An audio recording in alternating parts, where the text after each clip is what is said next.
Welcome to Couch Church, where we take the plastic off of the living room furniture. That's right, we're sitting on grandmama's couch so we can discuss the issues at the crossroads of Christ and culture.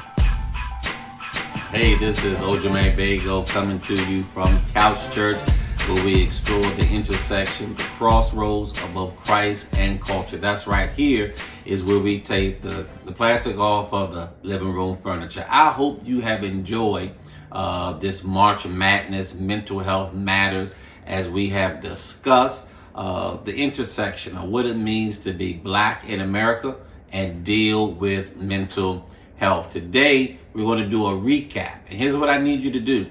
I need you to write in the comment section what it is that you like, what it is you didn't like, and even some other things you want us to discuss or touch on. We want to hear from you. And then we want to make sure that you join us next month for the month of April as we deal with music's influence on culture. We're going to be having some heavy hitters on the couch, and we're going to go deep and go wide as it relates to how music has impacted us as a people and where we take our cues from. Make sure you join us on all social media handles at Centerpoint DMV. Be sure to like, post, and comment. Keep coming. Keep watching. Keep involved as we continue to sit on your grandmama's couch. Peace. So you know what we do? We always ground our discussions in a biblical text. And today our biblical text is Proverbs chapter 12, verse 25. It simply says, anxiety in a man's heart weighs it down, but a good word makes it glad. Do not fear, for I am with you. I will help you. I will uphold you with my righteous right hand. One of the ways that God shows us how God cares, of course, for you and I, is through scripture. It's through prayer. It's through worship.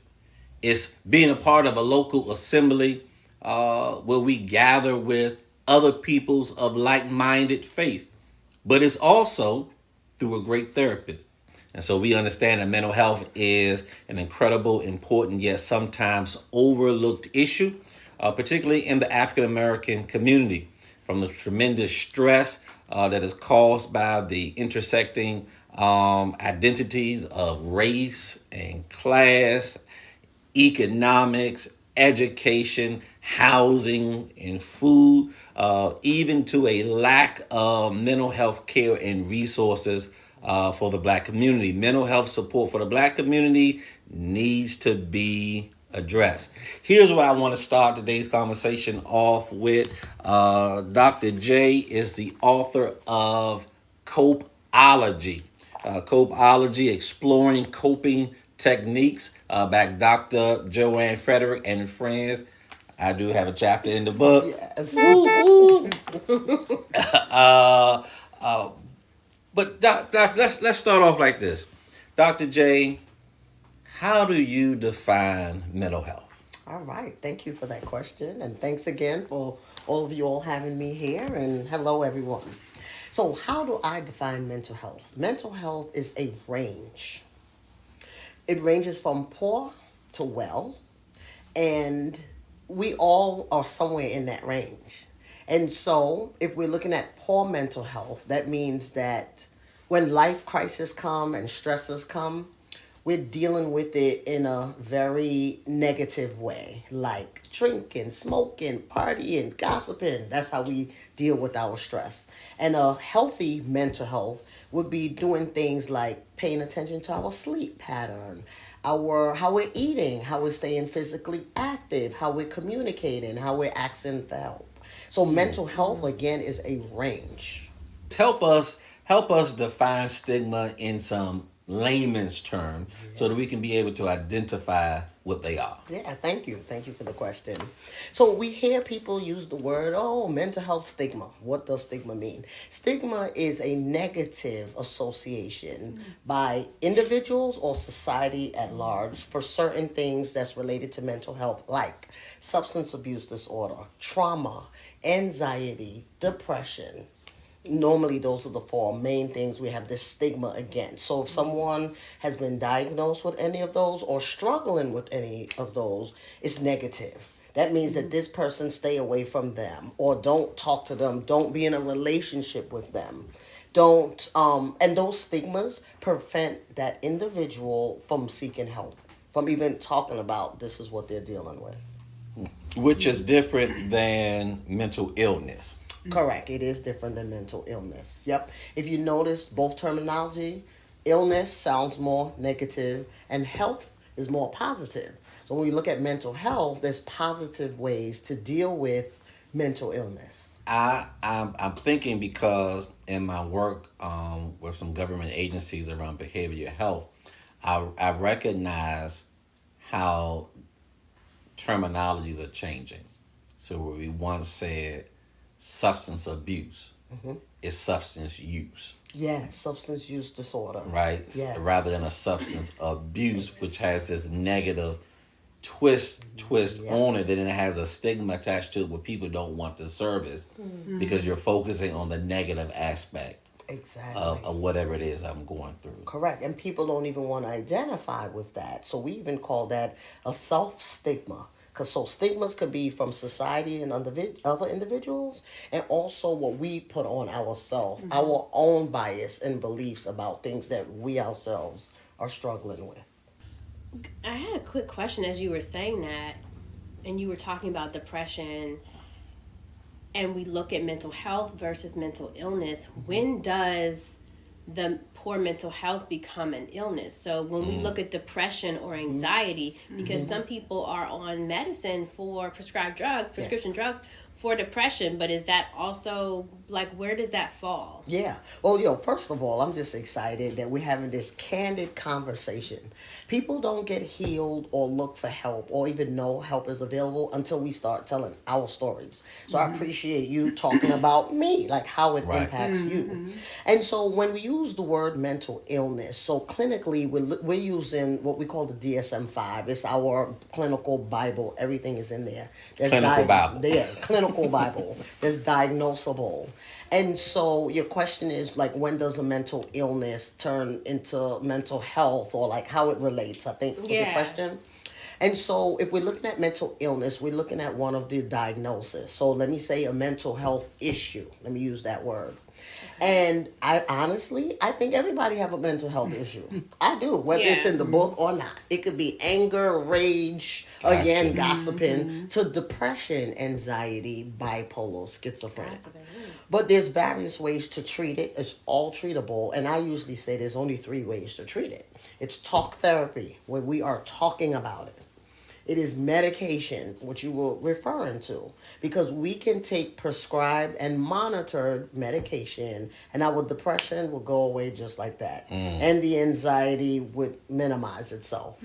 So that's just 2 ways. And the third way is both. Sometimes we need talk therapy and we need medication to function normally, whatever that means.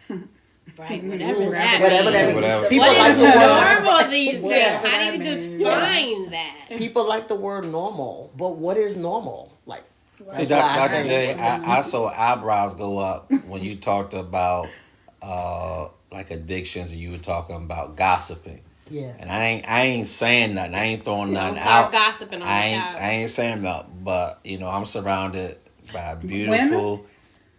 Don't even go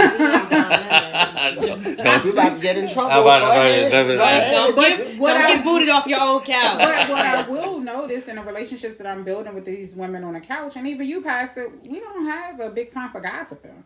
Like when we having our conversations, when we're all separate in our spaces, that's not really something that we do. And I think that's a character flaw that people doesn't recognize can be a mental health issue. It's I an never issue. thought it would. Oh man, It's an issue. So it's not in the book that I was just talking about, right? But that is a problem. I mean, one theorist that we, study from, Sigmund Freud, you've heard that name. One of his theories was like things that happen in our childhood affects who we are as adults, and oral fixation, and one of those oral fixations is gossiping. I'm just kind of, bringing it to terms of a transition from the book and this European psychologist to what it looks like in our community. We could put it where the ghost can get it. Your mouth like water. Hold come on out. So it is a problem, it's a right? problem. Would you say gossiping is a problem Oh, for some definitely, people? I definitely. mean, Oh okay, yeah, definitely. All I've kinds of seen it. problems. Yeah, and not only is it a problem for the person doing it, it's a problem for the people that they're hurting behind it. True, This could be a true, trigger true. for someone man. else's. It The is. people around them. Oh Or yeah, even that has receiving hurt. it. Like, Yeah, you that has dumping hurt. on. Yes. Yeah. You know. Yeah, that's true. Because sometimes you could be having a positive day, things are going good, and someone brings something to you that messes up your whole way of thinking and being in that moment. And then, so what do you do with that? Do you tell the person, hey, I don't want to hear that right now? Do you change the subject, or do you listen and get involved? Off camera, we were talking about creating boundaries. Yeah. That's a way when we need to create boundaries that work for you in your space, me in my space. And some people don't recognize that's what they're doing and how bad it's affecting the people that they're doing it, or they're dumping their souls out and trying to talk about what's going on.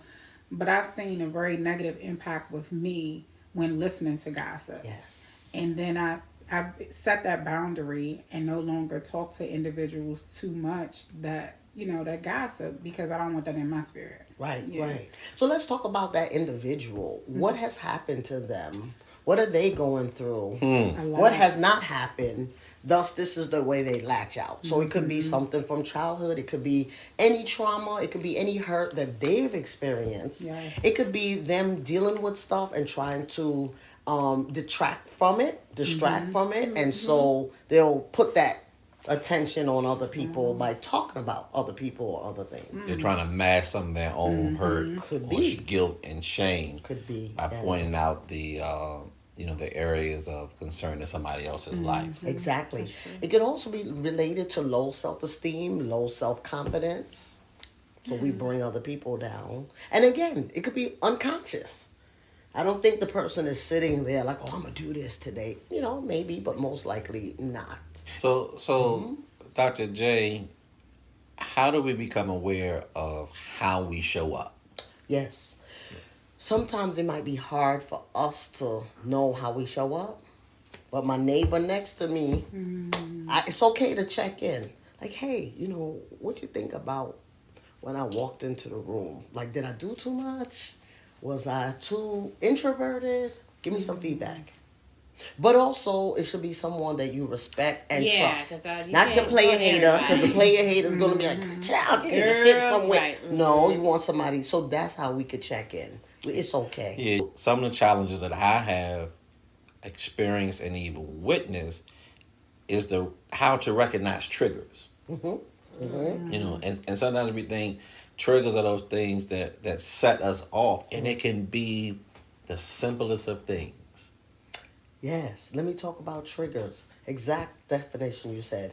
Something that elicit a response from us. What triggers can be a scent, a sound, a person, a light, a place. But it takes us back to some place that we've been that was negative, where we had to defend ourselves. And so that trigger has us to defend ourselves in that moment. And that defense can be something we say or don't say, because sometimes we withdraw. It can be a reaction, a statement. And so we do get triggered. But we have to know what our triggers are. Sometimes your trigger could be an in-law, a family member, a place. Not my mom, my mother-in-law. You're not my trigger. If you're watching this, you are not one of my triggers. Right, exactly. So let's It could be anything. let's talk about coping mechanisms. Coping mechanisms. I wanna poll the couch, to find out what coping mechanisms do you have in order to maintain a proper mental health. That's the best way to say it, Yeah, I Dr. like J. that, yes. Yeah. What are your coping mechanisms to maintain a proper mental health? My number one is prayer. Has to be. Yeah. Listening to gospel, taking it back during the time during the gospel. Also, when it was like Tamala Man, Yolanda Adams, those old songs. That has to be my first coping mechanism. My healthy one. because I've overcome bad ones. Yeah. Excellent. Mine is take a deep breath, and then I normally start holding the conversation with God, like He's sitting right here next to me on the couch, because that's how I feel sometimes. I'd be like, hey, I need you to come here. Yeah. Come here, Jesus, for a minute, because you got to help me do this. And when I was younger, I lived right across the street from Fort DuPont Park, so I would actually go over, just remove myself from the hood and go over there to the park, fresh air, going for a walk, just talking with God. Yes. I think for me, in addition to like meditating and praying, I had to learn to disconnect. Because I went through a period where I had really bad anxiety, and I didn't know it was anxiety. Right. I did not know. I thought, oh, wow, something not right in my body. What in the world is that? And it wasn't until I actually went to the doctor. I thought like I was having some issue with my heart. And the woman kept me. I'll never forget this because it was a turning point in my life. I was having like chest pains and just issues, but in my work life, it was just piling up. So when I went in to get checked in, she took me up and took all these different tests. She was like, stress tests and stuff. She was like, you're fine. But while she was texting me, I had like my phone in my hand. I was doing work. And she was like, ma'am. And she said, give me that. She said, you don't need to stay overnight. She said, but I need you to stay in this room and relax because you don't know how to disconnect and relax. And she said, I'm tired of seeing young black women coming in here thinking they about to die, and it's really just stress because you don't know how to disconnect. And this, I believe it was like an angel of God sent. This woman just began to minister to me in that hospital about just being present and letting go of everything and focusing on me. She said, because if you don't, you are going to die. Whether it will be physically, mentally, or spiritually, she said, something is dying because you don't know how to disconnect. She took my phone from me and was like, just relax. And she said, the funny thing is, I don't even think you know how to do that. And I was like, my medical coverage ain't bad for this lady. Mind your business. But it took me on a journey to number one, understand and identify. The anxiety didn't look like what I thought it looked like in my head. Like, it wasn't. And also to begin to like say, okay, God, show me how to relax so I create time for myself and understand that to not feel guilty with this self-care, right? And it is really an act of resistance in some ways. Audre Lorde talks about that, right? And so that's what I do. So now I incorporate scriptures or meditative. There's this thing I watch on YouTube all the time, and I just play it, tell everybody to go, and I relax. And I come out like... I'll say there's also a stigma against crying. We're not supposed to cry, especially a man, especially a black man. That's right. You can't cry. And so if someone is dealing with depression and they're sad all the time and they're lonely and they cry or want to cry, they hide themselves from crying because if I cry, it means that I'm weak. When crying is expressing an emotion that needs to come out, it's okay to cry. How do you see, like, in your body of work, especially because we put that so much on our young men, how have you seen in the long term that has the effect that it has had on that, with them not crying, and then you see these grown men walking around that have never, what have you seen in that? Yeah, what I see is them walking around with pain, and the pain turns into anger. And then the anger is violence. So when we see people robbing, stealing, hijacking, cursing, carrying on, maybe even a short temper, all of that relates to the pain that they're going through, whatever it is, that they haven't had a chance to express it appropriately and be accepted while they express their pain. I tell you, I think Scarface says it best when he says, you never see a man cry So you say the man till you seen a man die. And I think that is both literal and figuratively. That if you want to see a black man cry, go to a funeral of somebody that he loved. And that may be the only time where his emotions are uncontrollable, right? The other is more literal, that at the point in which a black man decides to die to self and to die to the expectations that the world and society has placed on him. The tears are of joy. One is of sadness, but the other ones are joy, because now I'm free from the burden of expectations that other people have placed on me my whole life. I can only imagine how that feels that you can't cry. Like, how does that feel as a black man and you can't cry? Like, you just hold it in. Yeah. What Now we happened? raise our children Yeah. not to cry.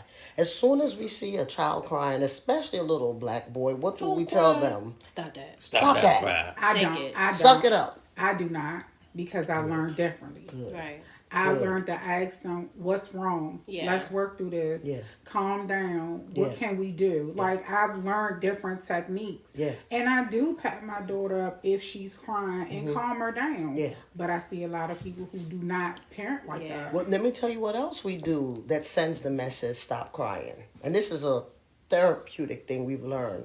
Don't give them tissue. When we give somebody tissue, they're crying, we're saying wipe it up, clean that up. Quickly. You allow them, and don't talk to them either. You allow them to let that out. Sometimes even when we hug, Dr. we're saying, J. Yeah, let me tell you what I Them kids' saw. tears be messy though. I saw this the other day, right? I was in the store, and I guess he was like 2 years old, little boy, was running around the store, and he hit his head on the display. His father, probably about 30 years old, little boy, boom, you heard it. He crying. He jacks him up. Oh, man, that was Stop crying. Didn't I tell you stop running around in this store? Set him down in a chair and then gave him his cell phone to distract to from that distract feeling, from the feeling, the hurt, the shame, whatever. So what does that look like in the long run because it's interesting, I'm curious to see. So every time that person cries or goes through something, instead of addressing it, it's met with something. Yeah. So for him, Comfortable to do it. it's the phone. But I'm curious, like, what does that look like in relationships with that person? And I don't think it was more so about the phone because the phone was a distraction for the crime so he can continue shopping. Yeah. Right, but I mean, Right. if it's not a phone, it's something else. But he's Yes. still giving him something for that. Yeah. So, and part of it is embarrassment, right? Dad may be embarrassed. You embarrassing me because you're running and I told you to stop. That's your punishment. But what it looks like as you grow up, now we need other things to comfort when we get hurt, whether it's physically Right. or emotionally. And what are the things people do and use for comfort? Substances, Sex. sex, pornography, people, gambling, technology, video gaming, food. So you indulge. So every time that person. And I think it's crying, they a get something. overindulgence too because Yeah. we can look at it in terms of individuals who work out. Yes, that's another one. So Right. exercising. And so people who go Yes. go to the gym and Yep. then they come Work out it a year out. later looking like a muscle man. That hasn't been one of my vices. That hasn't, man. Nah, see, That might be an improvement. I mean, I've tried it. That It just ain't didn't work. it didn't work out for me. I wasn't committed to it. I wasn't I think that what also needs to be addressed, and sometimes I feel like sometimes we down our people, but there have not been a lot of access and resources in Black communities all the time when it comes just healthcare, and you can take the whole umbrella Healthcare of system. healthcare system and yes. look at how it's applied in the Black community. So if basic healthcare people are having a problem with, Yep. when you get down to like, therapists and counseling sessions, first of all, your insurance half time ain't gonna Yep. cover any of it. So now you're talking about a group of people who may be living in a depressed community having to then you tell me I gotta pay to sit across from somebody And else. that's my generation. So just being raised in the 80s and 90s, people just don't believe in going to seek therapeutic services. So now they support, now they can see the difference. But at first, quite frankly, a lot of people that I had surrounded myself with couldn't understand why I sought services. So yeah. how do we begin to address the stigmas? Because if we don't, then they're going to just remain and impact future generations. Yeah, we address it by normalizing everything. We talked earlier, what is normal? Normal means that it's okay. It's okay that you've had a traumatic experiences. It's okay that, you're dealing with anxiety. People do, everyone deals with Everyone anxiety. does. You It's just mask okay it. that you're feeling depressed today or seasonal or for a long period. That's okay. But we need help when it's a certain thing happening. So if it's a long period, 3 months or more, if it's having an impact on work, relationships, family, we need more support. So how does that normalization show up in other communities? Okay, well, in other communities, and you're referring to communities that's not black and brown, Correct. how it shows up, they talk about it. There's poster boards, there's education about it, there's conversations. There are resource towards whatever the issue is, and the resources are financial, and any other type of resource, and that's how it looks in other The communities. support. There's support. Moving from Ward 8 to Ward 6, that's the biggest difference that I see is the community that's being built in Ward 6. But the reason why you can build a community in something like Ward 6 versus Ward 8, I'm talking about your neighbors, is because you're not fearful to come outside. You're not fearful to have community meetings. You're not talking about violence. You're talking about how we're going to finance the PTA. So, some of the stuff that I see is so unreal. I'm like, where the real stuff? Because, again, those are two different spectrums. You got Southeast. One is Southeast in Ward 8, and then you have another Southeast. So you're not fearful, or you're not living in fear, or the economic The disparity. economic level is very Yeah, different. so it's different. Yeah, the affordability. Here's some other ways they show up differently. They're communicating in groups with each other. They're trusting each other. We don't trust each other. But we also know it's not our fault why we don't trust each other. I'm talking historically, right? We were trained not to trust the next person. But that is ways how they show up differently than we do. And not only were we trained not to trust the next person, our experience taught us not to trust medical professionals. Correct. And so Ooh, yes. some of the challenges that I've come across is I can't find anybody who looks like me to provide services. Yes. And if I can find somebody who looks like me, I can't find a male that looks like me. And if I find somebody who looks like me and I find somebody who's a male like me, I can't find somebody who's Afrocentric in their approach to therapy. So they're still using, You just took it down to 1%. yeah. At that point, Yeah. that last one, I'm like, woo, that's Yeah, gonna be a hard and one. so Yeah. the methodology, the systems, the approaches that they're using are not geared or germane for us as a people, and so that becomes a challenge to me, as a black man who wants to be centered in an Afrocentric spirituality, right, as it relates to dealing with my own mental health. As we understand that in the whole clinical and counseling profession, that is, less than 10% combined of African American men and women. And that's why it's so important that our Yeah. pastors and our Yes. ministers Our and our lay teachers, leaders our- and yeah. our teachers Yes. in schools begin to To partner incorporate this into Teachers, their yeah. into their Yeah. into their own education, right? Teachers, Sunday morning? teachers on a weekday. when they go to school should have classes regarding mental health, okay. a part of their certification. Okay. Clergy who go to seminary schools, part of that should be mental health classes. If that's not a part of, or is that like It's an not elective? Well, it's some schools may have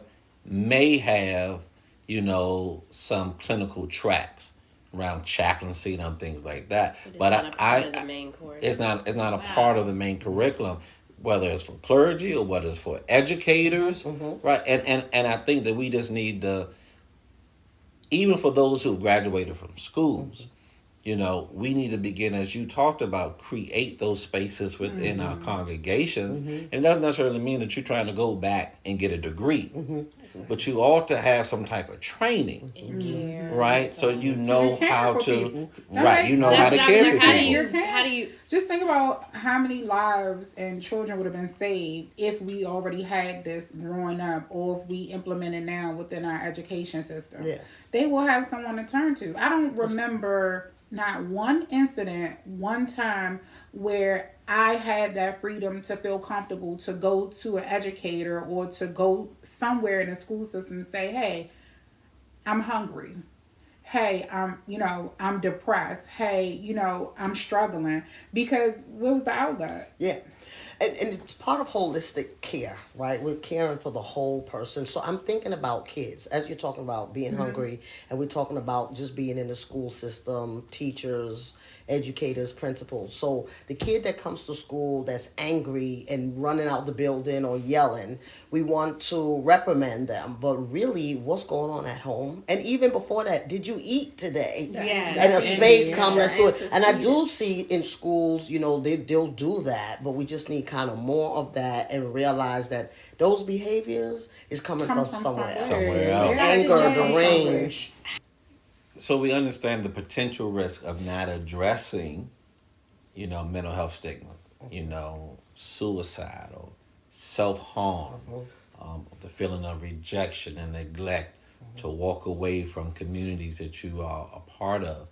So let's talk a little bit about how do we begin to put resources in the Black community, so in order to remove the stigmas that are attached around mental health. How do we begin to remove those stigmas? Yeah. So our first resource is ourself. And one of the things we can do, which many people don't know how to do, is listen. And you don't just listen to what people say. We listen to what they don't talk about.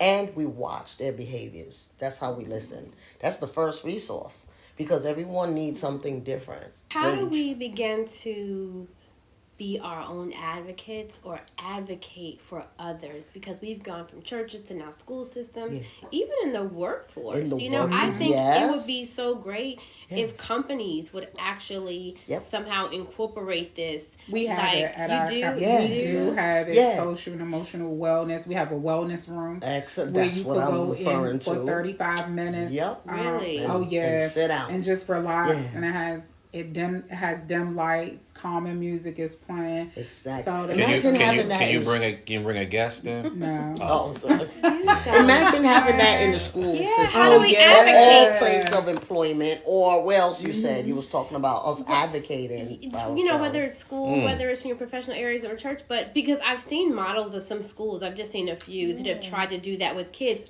I was reading about a program where they were actually teaching kids about yoga. Yes. And Yes. they were dimming the lights in the Yep. kids, and this was in a low income area, and they were Yes. noticing a difference in the emotional intelligence of their young Black students good. who didn't have a place to unload. And it brought me tears in Yes. my eyes in watching it, because on top of all this other stuff, we talk about the Black community, there's also a history of trauma because of what our people have gone through. And during COVID, don't forget, we had the George Floyd incident. Like, Yeah. and we're sitting watching, and we can't really move like we want, Yeah. but we're then police brutality. And Still. we're still, we're dealing with all these issues Yep. on top of everything else. And I'm always like, how can we teach people to advocate for themselves, or how can we advocate for others? Yeah. So number one, you talked about experiencing certain emotions and not having the words for it. It reminded me of a session I had with a young man, and he couldn't really explain. So I told him, draw it out, color it. Gave him coloring books, colored things to draw. And what he drew, I'm like, this looks like you had a panic attack. And he's like, well, what is a panic? And I described, yeah, that's what it was. We don't So even know we what don't we're have going the through words to say, to hey, identify. I'm feeling sad. So we have to train and teach all of that. All of To the people, to us, again, personally, doesn't matter the age range. How do we talk this through? And then what kind of help services?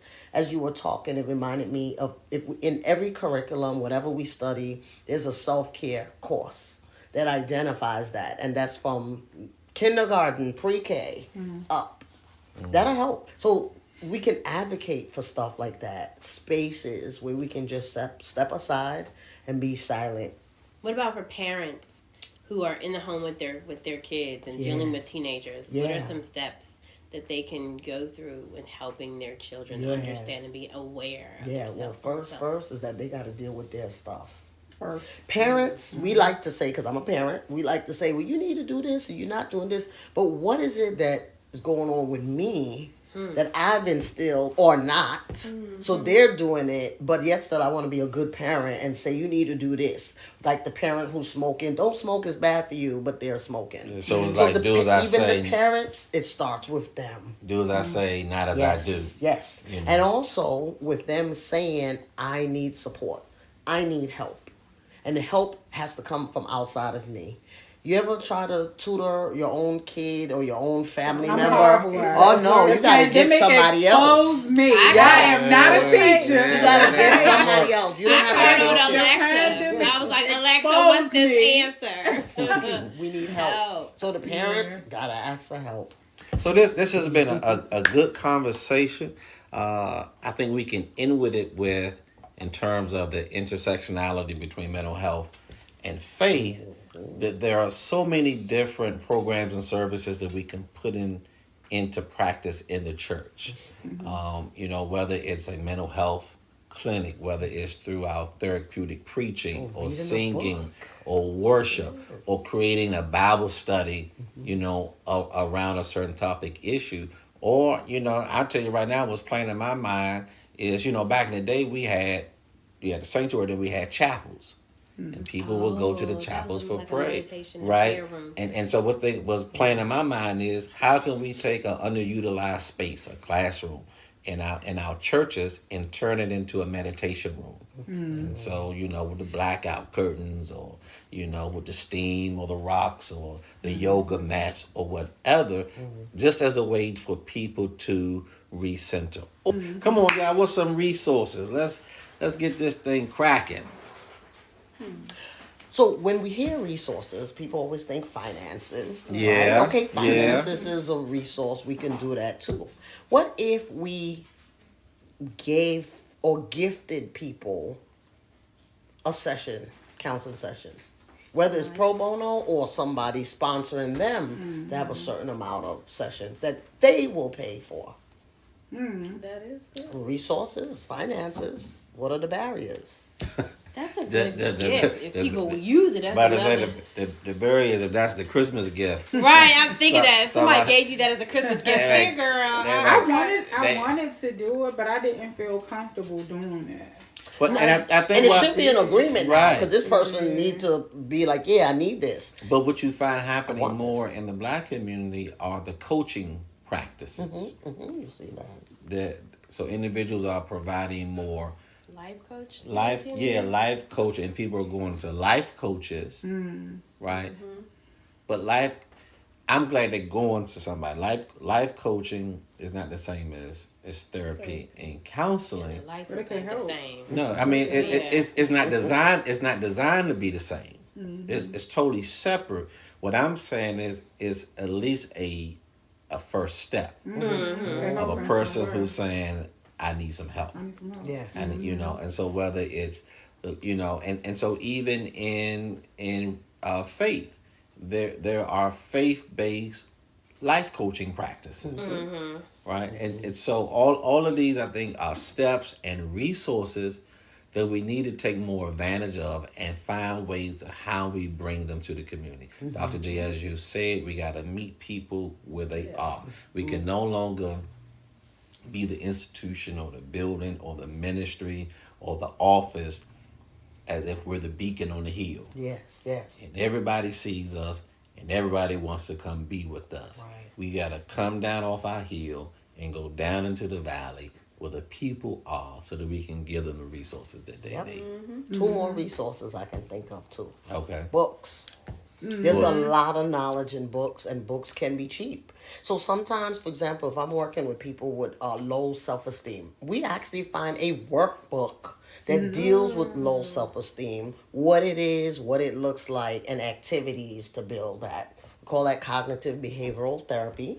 And thus, when I wrote Copology, we wrote Copology, that's what it was about. Everyone can't afford therapy financially. But we'll pay $20 for a book and read in the privacy of our home and learn. Right. We love to ground Couch Church in the biblical scripture. And today that scripture is Psalms 34, verse 18. The Lord is close to the brokenhearted and save those who are crushed in spirit. Train up a child in the way they should go, and when they are old, they shall not depart from it. This scripture highlights the importance of both guiding and nurturing our children to ensure that they develop into healthy and productive adults in our society. Today's episode is focusing on school-based mental health services, a critical area that affects the well-being of children and youth. Mental health challenges have become increasingly common in our schools, and the pandemic and other stressors have really increased this tenfold. I want to get right into the conversation today because we know that the last 3 years of the pandemic has had a detrimental impact on us as a people, not just as adults and seniors, but the devastating impact that it has had on kids. So I want to get right into this question in terms of recognizing and understanding what are some of the challenges facing school-based mental health services. Well, some of the immediate challenges that we face are misdiagnosed children, and a lot of times they're misdiagnosed because their diagnosis may have changed, especially over the pandemic. Like, you know, there are people who watch their parents and close relatives die during the pandemic, and the services weren't really readily available from a lot of different places. Like, you know, I would say there was an overload of needed services. So there were different programs that were offering, like, oh, we can text this and we can text that, but a lot of them weren't free. And so if you had Medicaid and certain programs didn't accept Medicaid or whatever, it was just very underserved. And the process to get evaluated and to even accept help was really difficult because a lot of parents don't want their children talking about their business in the house. A lot of kids didn't want to talk to other people because, you know, they're in the house with the parents, and it wasn't really a lot of privacy going on. But school-based mental health was really difficult to get a hold of because it was so many.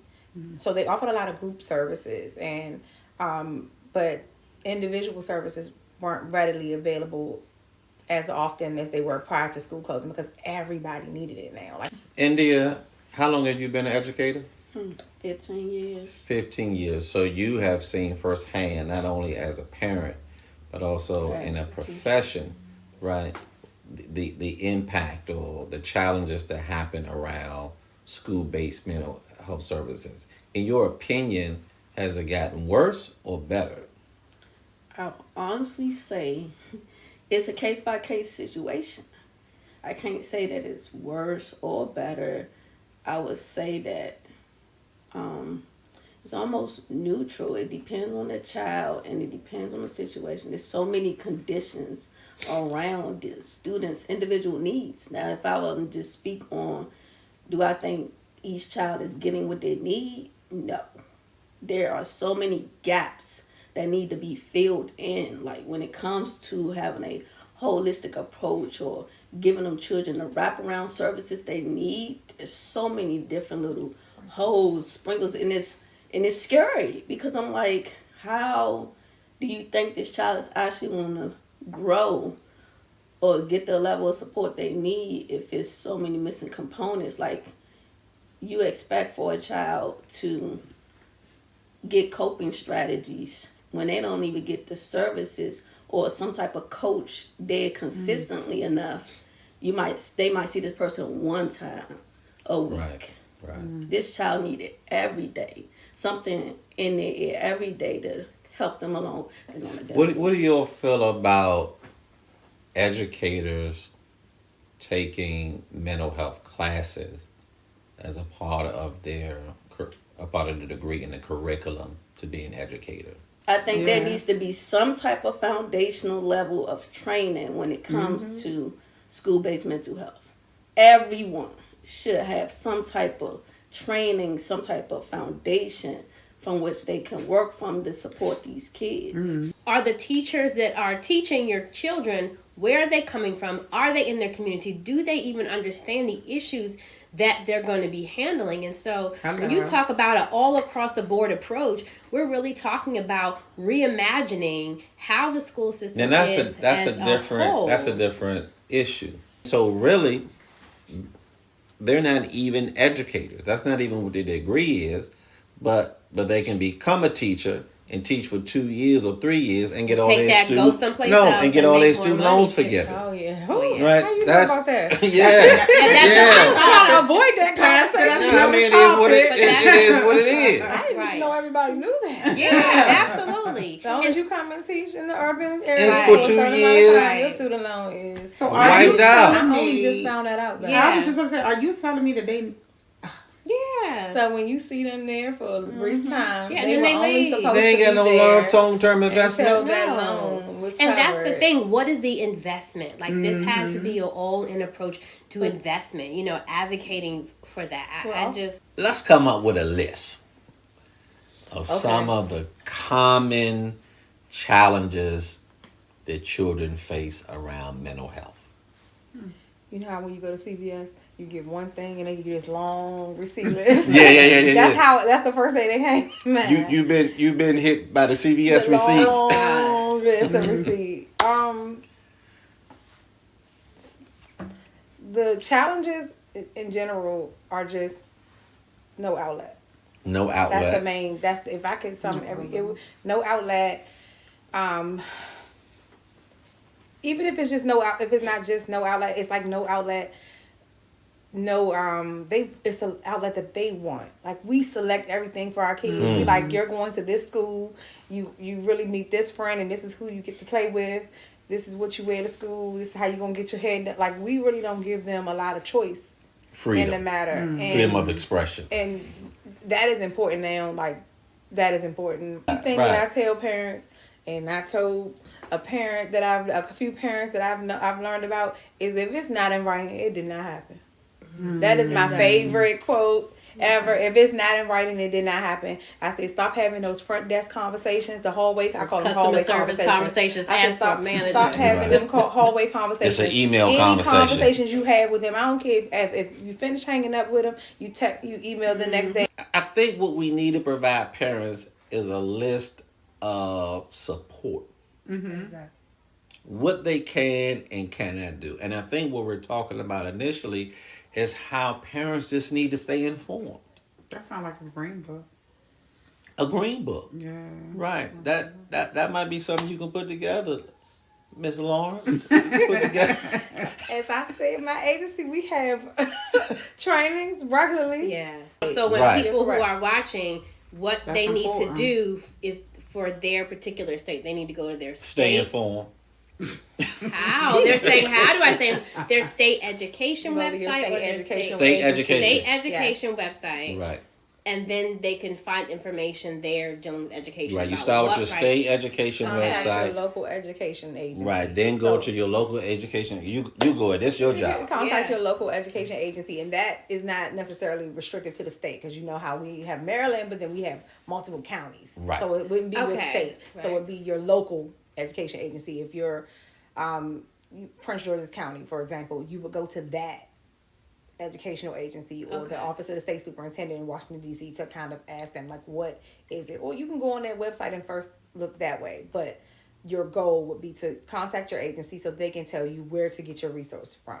So the resources are out there. It's up to us as parents to connect in order so we can be our best supporters of our children while they are in the education system. I want to say thank you to Misha for joining us on the couch today. And of course, to the team, Lady Ebony, Minister in Training, Crystal, Minister in Training, India. Thank you all for joining us today. This has been a very enriching series for March Madness. Mental Health Matters.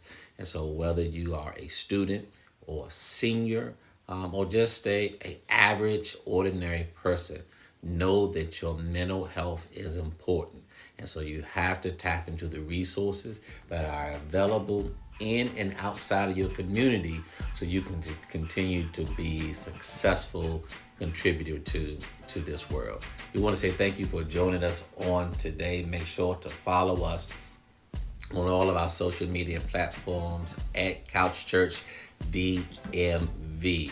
Until next time, may God bless you, may the Lord keep you, and may heaven continue to smile upon you. Peace.